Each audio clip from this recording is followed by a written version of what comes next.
Ok, très bien. Donc ça enregistre. Je vais fermer ça. Donc du coup, l'exercice 1, le but c'est d'utiliser la session pour stocker un état, en fait. Donc en gros, stocker un état qui est le compte du nombre de fois où une page a été affichée. Donc ici, je vous donne un indice. On a request.session.count. Donc en gros, la variable session ici, elle est initialisée par express session automatiquement sur la requête. Et puis du coup, là-dessus, vous pouvez déclarer ce que vous voulez. C'est un objet quoi. Donc en gros, vous pouvez faire un truc du genre request.session.count est égal à 0. Donc ça, c'est le cas où la variable est soit undefined ou égale à 0. Donc là, ça définit le compteur quoi, au final. Et puis on se rappelle, cette méthode-là, au final, elle est appelée avant chaque requête. Du coup, c'est à cet endroit-là où on peut incrémenter le compteur. Donc, on va faire session.count plus égal à 1. Donc là, j'incrémente le compteur. Et là, ici, l'idée, c'est de renvoyer au, au front, au client, la valeur du compteur. Donc ici, du coup, je peux faire un truc du genre ça. Et puis, alors c'est comment JavaScript? C'est comme ça. Point session, point count.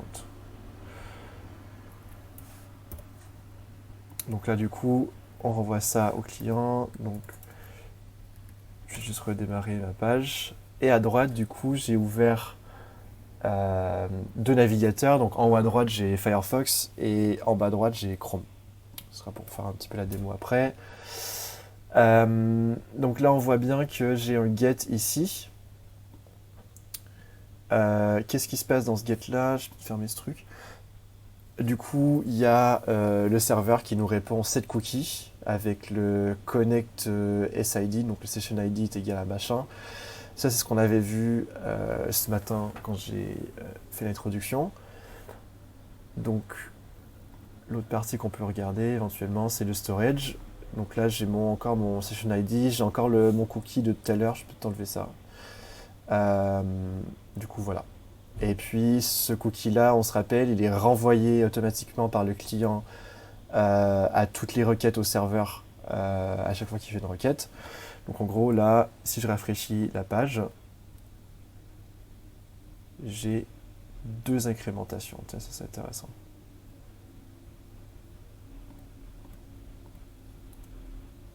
Uh-huh.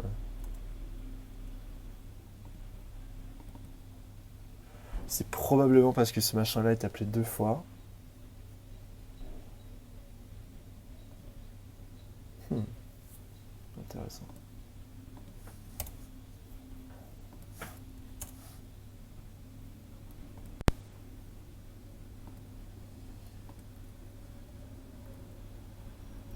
Ok, j'ai aucune idée pourquoi ça incrémente de 2. Il y a quelqu'un qui a une idée là-dessus?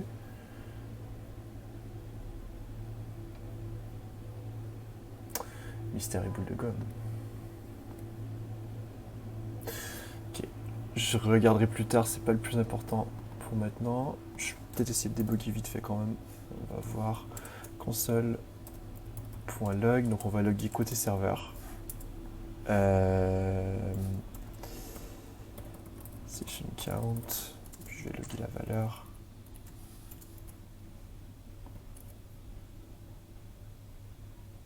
Ah, je me demande si c'est pas ce machin là. Je vais essayer ça. Session count 0. Ouais, c'est bien appelé deux fois. Alors ce serait pas ça.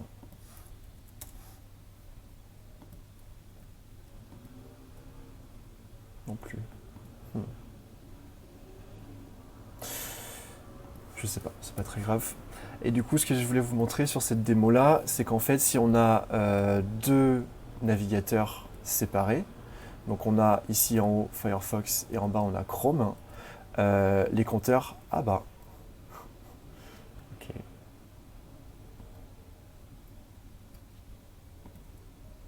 Ah, c'est peut-être le favicon, hein. C'est peut-être le favicon.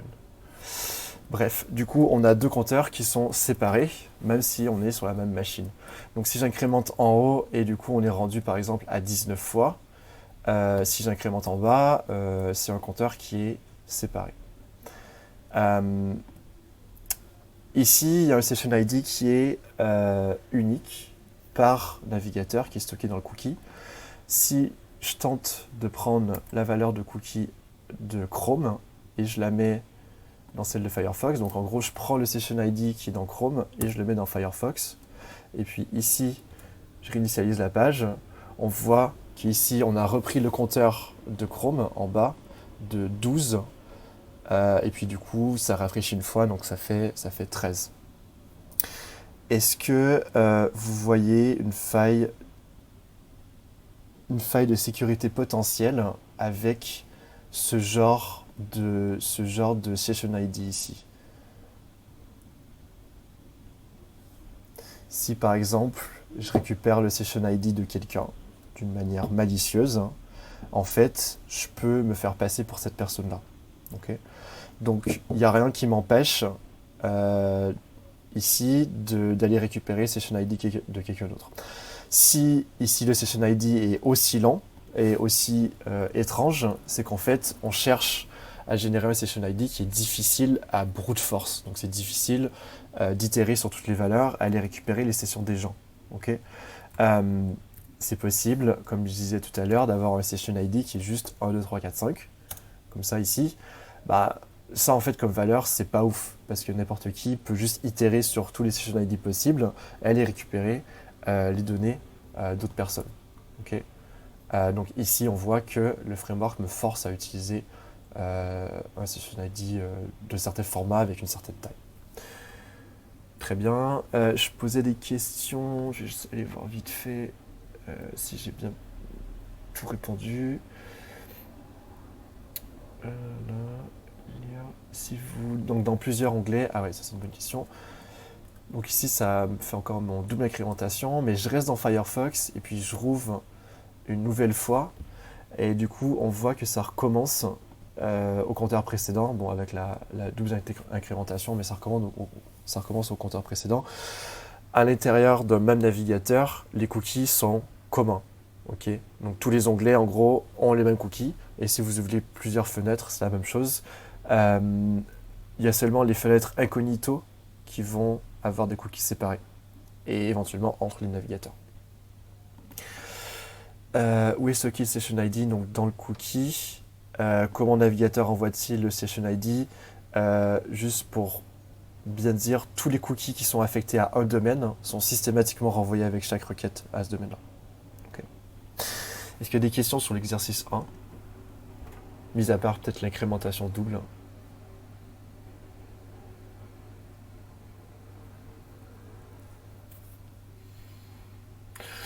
Ok, l'incrémentation double, mon sentiment, c'est que il y a deux requêtes. Donc il y a la requête pour le favicon qui part. Je me demande si c'est pas ce truc-là qui l'incrémente. À tester. Donc je vérifierai plus tard, c'est un peu plus important, mais c'est fort possible que ce soit ça. Donc ici, l'idée, c'est de faire un count multiple. Donc en gros, d'avoir deux pages. Chacune des pages incrémentant un compteur différent. Donc ici, je vous ai rajouté un truc qui s'appelle parseURL, qui peut être utile pour récupérer en gros, dans le middleware ici, on est sur quelle URL. Donc ici, je vais aller déclarer un nouvel objet qui s'appelle view. C'est l'équivalent de mon compteur, en fait c'est un dictionnaire avec une clé pour laquelle, je vais mettre au pluriel, pour laquelle il y a un compte, donc dictionnaire. Et puis là, je vais récupérer le pathname, donc en gros c'est le chemin de mon URL. Donc je vais faire parseURL ici sur ma request, et puis ça retourne un objet, et puis je vais chercher le path name. Donc en gros, si le path c'est slash page 1, en fait dans path name, genre slash page 1, ou juste page 1 peut-être. Et du coup, je stocke en session pour cette page-là, donc je use path name, donc en gros ici ça va être page 1. Et puis, du coup, je vais récupérer ma valeur précédente. Donc, point, non, c'est point session, point views de pathname. Ce machin-là, ça peut être non initialisé. Donc ici, du coup, je peux faire ou 0. Donc si c'est undefined, ça va prendre 0. Et puis du coup, je fais plus 1 pour l'incrémentation. Le but ici, c'était aussi de pratiquer un petit peu les routes à l'aide de Express. Donc pour définir une nouvelle route, ici, je fais slash page 1. Et puis ici, je définis une fonction qui s'appelle qui est anonyme.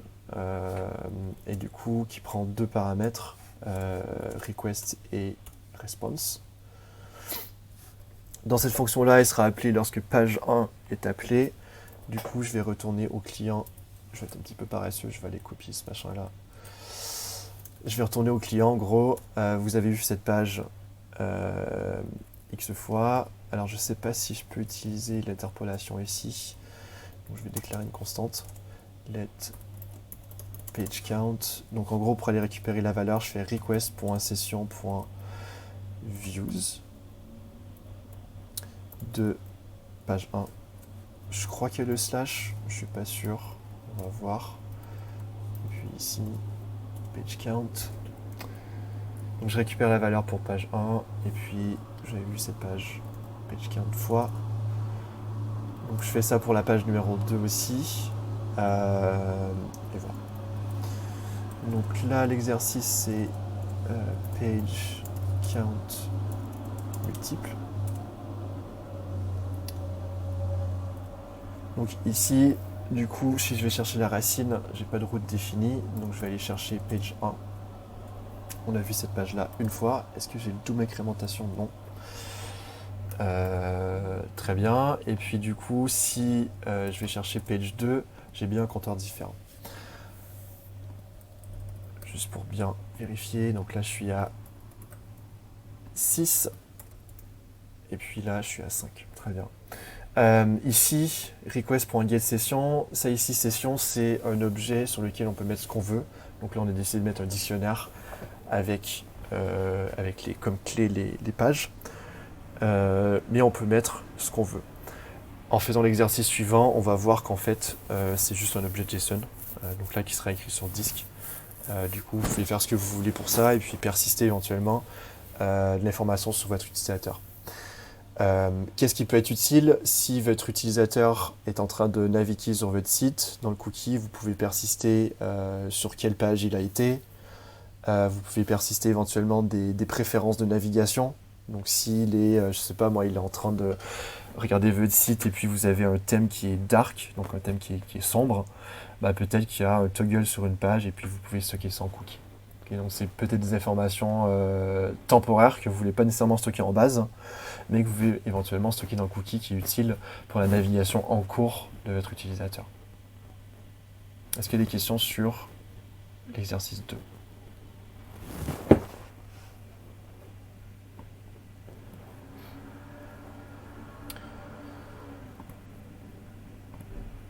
Et juste pour rappeler un truc, un cookie, c'est seulement une clé et une valeur. Il n'y a rien d'autre en fait. Donc ici, en gros, la clé, c'est connect_sid avec la valeur. Le count, il n'est pas stocké dans le cookie. Hein. Il est vraiment stocké côté serveur. Du coup, dernier exo ici, count on disk. Donc en gros, j'ai rajouté le file store ici. Je vais faire ça simple, je vais juste récupérer le contenu de ce que j'avais avant.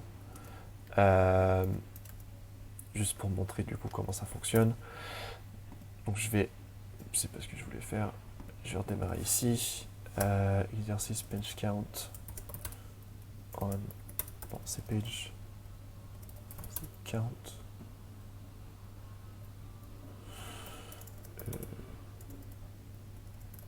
Page count. On disque. Très bien. Donc, page 1 n'existe plus, effectivement. Donc là, 5 fois, 7 fois, j'ai encore le double count, c'est pas très grave. Et ici, sur la gauche, on voit dans le dossier session, j'ai un nouveau fichier. Du coup, en gros, le session ID qui a été généré par Express, c'est le nom du fichier. Donc ça, c'est le session ID. Je répète ce que je disais tout à l'heure, c'est vraiment important que le session ID soit long. Il ne faut pas que quelqu'un puisse brute force les session ID. Donc si je roule le contenu sur un fichier JSON, je vais juste le formater pour qu'on voit. Du coup, dans le fichier JSON, on a le stockage en gros du cookie et on a le stockage des informations de session. Donc moi, j'ai que déclaré une variable qui s'appelle count qui a une valeur de 10. Du coup, on voit bien que c'est stocké dans le fichier. Et puis ça, on pourrait s'imaginer que c'est stocké en base de données ou éventuellement dans un cache distribué. Si je rajoute une valeur, bien évidemment, valeur. Et puis, je m'arrête et je redémarre. Donc ici, si je vais voir mon fichier JSON, j'ai bien ma valeur qui est stockée. Ici, dans le Session Store, c'est ce que je voulais montrer. La première fois où la session est créée pour un utilisateur, du coup le Session Store va dire bah, en fait je trouve pas ce fichier là, donc je vais le créer. C'est bizarre parce qu'il parle de G ici. Je sais pas trop pourquoi en fait. Et du coup il crée le fichier automatiquement et il met la valeur à l'intérieur. Est-ce qu'il y a des questions sur l'exercice numéro 3 ?